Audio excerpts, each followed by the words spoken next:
Hello everyone, good morning, welcome back to my channel. তো বন্ধুরা, তোমরা সবাই কেমন আছো? আশা করছি সবাই খুব ভালো আছো, আমিও খুব ভালো আছি। এই যে আমার জার্নির আজকে হচ্ছে সেকেন্ড দিন, আর এখন সকাল 6:30 বাজে। উঠেছি ঠিক 5টার সময়, আর চোখে ঘুমই আসছে না। সবাই ঘুমিয়ে রয়েছে, আমার উপরের যে সিটটা ওটাও ঘুমিয়ে রয়েছে। আর আমার সত্যি কথা বলতে আর একদম ঘুমাতে ইচ্ছা করছে না, মন চাইছে যে একটু বসেই থাকি। যাই হোক, বাথরুম থেকে ফ্রেশ হয়ে চলে এসেছি, আর এই যে এখন 1 কাপ মতন চা নিয়ে নিচ্ছি। তো এই ট্রেনের চাটাও বেশি একটা ভালো লাগে না জানো, যেগুলো 10 টাকার চাগুলো সেগুলো তো আরোই বাজে লাগে, একদম জল, জলের মধ্যে কোনো রকম দুধ দেয়, দুধের মধ্যে জল বলা চলবে না, জলের মধ্যে দুধ দেয়। আর এই যে 20 টাকার চাটা যাই হোক একটু খাওয়া যায়, যাই হোক এটাই নিয়েছি। আর ট্রেনের মধ্যে বেশি খাওয়া দাওয়া আমি পছন্দ করি না, এই চাটা আমার ভীষণই ভালো লাগে ট্রেনের মধ্যে।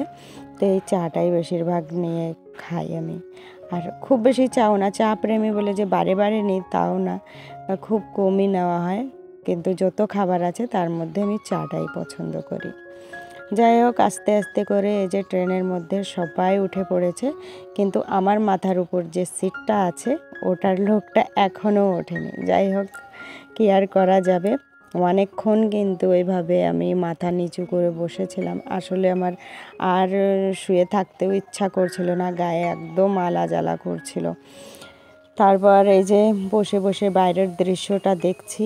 আর যখন টিকিটটা কাটা হয়েছিল তখন ঠাকুরের কাছে একটাই করেছিলাম যে আমার সিটটা যেন নিচে পড়ে।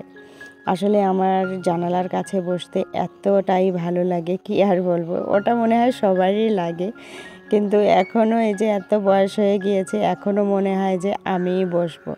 আর সবাই যখন একসাথে থাকে তখন তো আর হয়ে পারে না, ওই বাচ্চারাই বেশিরভাগ জানালার পাশে বসে। আর ইবা হালদার বলে এক বুড়ো কমেন্ট করেছো যে তোমাদের বাপের বাড়ি তো একই, তাহলে পূজা তুমি সবাই একসাথে কেন গেলে না? আসলে দেখো, সবার বাচ্চাদের এখন স্কুলের ইটা আলাদা আলাদা, কারোর কোনো সময় ছুটি হয়, কারোর কোনো সময় ছুটি হয়। ওই 1.5-2 মাস আগে ওদের যার স্কুলে ছুটি ছিল তখনও গিয়ে 1 মাস মতন ঘুরে এসেছে। আর আমি যেতে পারিনি, কারণ হচ্ছে ঋষিকার পড়াশোনার ব্যাপার আছে। এখন ঋষিকাকে অত দিনের ট্যুর দেওয়ানো যাবে না, কারণ হচ্ছে ওর পড়াশোনার খুবই ক্ষতি হবে।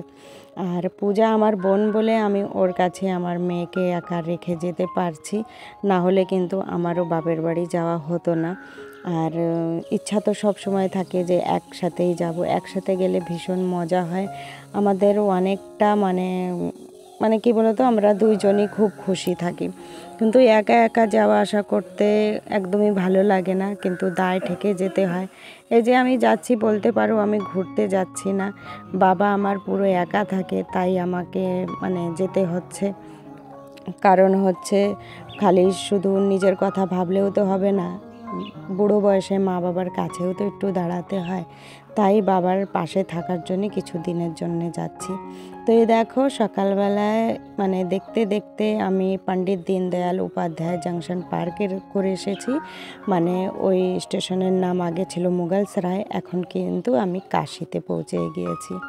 তো তোমরা বলো তো, এই কাশি, মুঘলসরাই, বেনারস এগুলো কোথায় রয়েছে? তো এখানেই হচ্ছে আমার বাপের বাড়ি।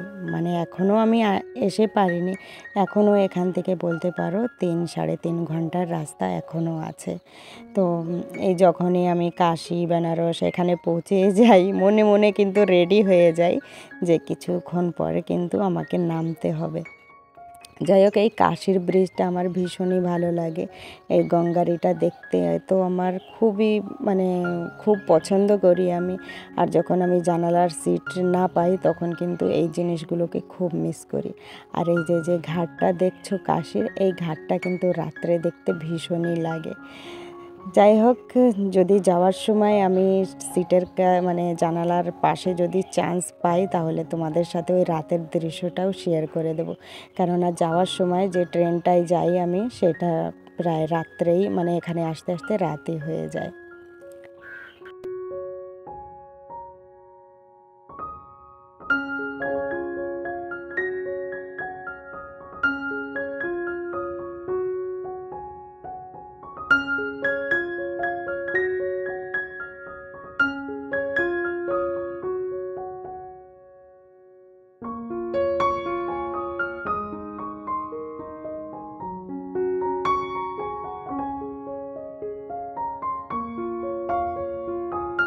কাশী স্টেশন পার করে নিয়েছি, এরপরে আসবে বেনারস, তারপরে প্রতাপগড়, তারপর আমেঠি, তারপরে হচ্ছে আমাদের যে স্টেশনটা ওটা। তো কী বলতো, এর মাঝেও কিন্তু অনেকগুলো ছোট ছোট স্টেশন আছে। তো সব সময় সেই স্টেশনগুলোতে দাঁড়ায় না, যদি দাঁড়ায় তাহলে ট্রেনটা অনেকটাই লেট হয়ে যায়। আর অনেক সময় এইসব লাইন কী বলতো, এই যে বড় বড় স্টেশনগুলো পার হচ্ছে, এরপরেও যখন ওই ছোট স্টেশনের ইগুলো চলে আসবে ওইদিকে হচ্ছে সিঙ্গেল লাইন, তো ওই মানে কী বলতো অনেকটাই লেট হয়ে যায়। তো জানি না আজকে কি হবে। আজকে দেখছি ছোট ছোট স্টেশনে তেমনটাও দাঁড়াচ্ছে না, তো মনে হচ্ছে আজকে রাইট টাইমে গাড়িটা পৌঁছিয়ে যাবে। আর কী বলতো, যখন বাপের বাড়ি যাওয়া হয় তখন মনে হয় রাস্তাটাই আর শেষ হচ্ছে না, মনে হয় কি খুব তাড়াতাড়ি মানে চললে ভালো হয়, ট্রেনটা যদি খুব স্পিডে চলতো তাহলে খুব ভালো হতো। এই যে ছোট ছোট স্টেশনে যে গাড়িগুলো দাঁড়ায় সেগুলো না দাঁড়ালেই ভালো হতো, তো এইগুলোই শুধু মনে আসে। তো আস্তে আস্তে করে সমস্ত স্টেশনগুলো পার করে নিচ্ছি, আর এখন আস্তে আস্তে করে আমাকে ব্যাগগুলো গুছিয়ে নিতে হবে। খুব বেশি ব্যাগ নেই, কি বলো তো, বড় একটা ব্যাগ আছে আর একটা ছোট ব্যাগ আছে। ওই ব্যাগে বাবুর কিছু ফেভারিট জিনিস নিয়েছি যেগুলো বাবু এখানে পায় না। তো তোমরা দেখতেই পারছো যে এই দিকটা কতটা শুকনো শুকনো ভাব হয়ে রয়েছে, মানে পুরো মানে সেই রেগিস্তান বলে যাকে, সেই রকম দেখা যাচ্ছে। আর গাছগাছালি যেগুলো আছে সেগুলো বেশিরভাগ বাবলা গাছ, নিম গাছ, এই গাছগুলোই খুব বেশি আমাদের ওইদিকে। যেরকম আম, জাম, তারপর অনেক ধরনের গাছ আছে, নারকেল আছে, তো এই সমস্ত গাছগুলো এদিকে খুব কমই দেখা যায়।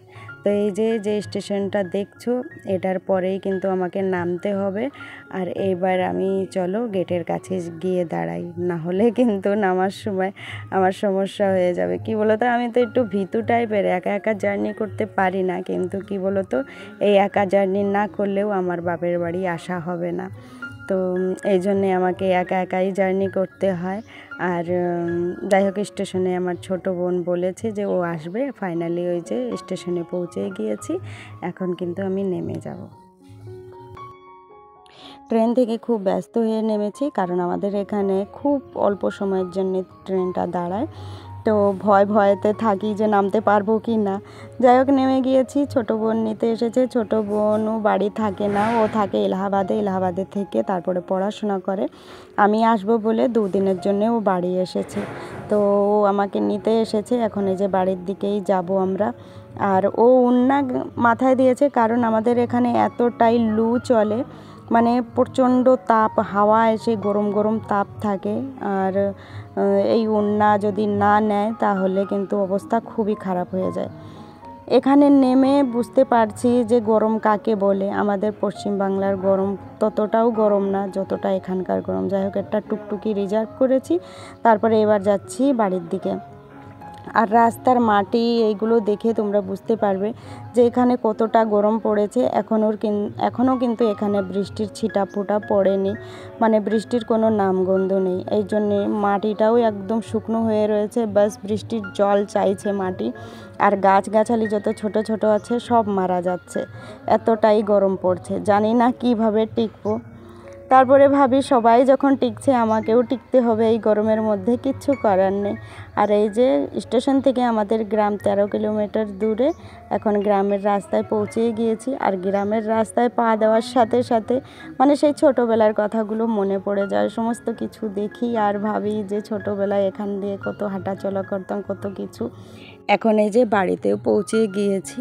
তো জানি না বন্ধুরা, তোমাদের আমাদের এই জায়গার গ্রাম তারপরে এই জায়গার বেশভূষা পরিবেশ কেমন কি লাগবে আমি জানি না, কিন্তু আমার খুবই ফেভারিট জায়গা। এখানে আসলে না আমি আলাদা একটা শান্তি পাই।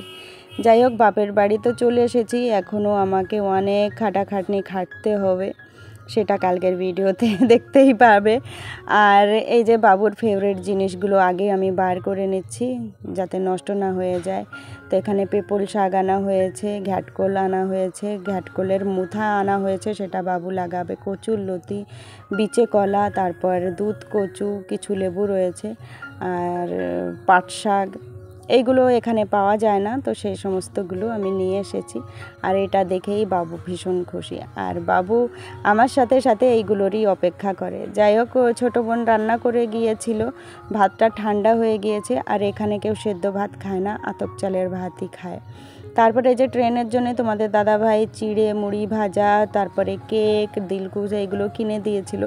এইগুলো আর খাওয়া হয়েছিল না, ওই চা খেয়েছিলাম, একটা পেয়ারা খেয়েছিলাম, এইগুলো খেয়েই মানে আমি টাইম পাস করেছিলাম। আর এই যে ছোটো বোনের জন্য কটকটি এনেছি। আর এই যে এই বাচ্চাটা হচ্ছে পাশের বাড়ির যে ভাই, তার মেয়ে, তো ওকে একটুখানি কোলে নিয়ে বসেছিলাম, মানে ওর সাথে আমার আজকে প্রথম দেখা হলো। ওর বয়সে যে মনে হয় 5 বা 6 মাস হবে।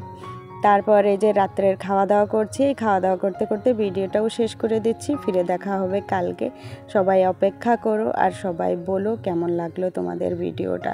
তো চলো বন্ধুরা, ফিরে দেখা হবে কালকে। Tata, bye bye.